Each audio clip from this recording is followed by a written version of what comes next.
வெறுமையான பாத்திரம் நான் வெறுத்து தள்ளாமலே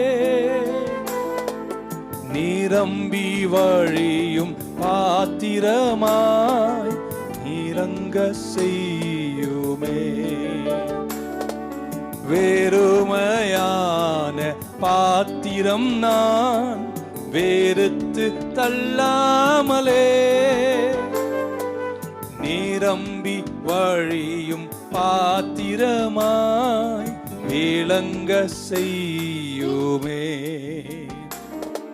வேதத்தில் காணும் பாத்திரமெல்லாம் இயேசுவை போற்றிடுதே.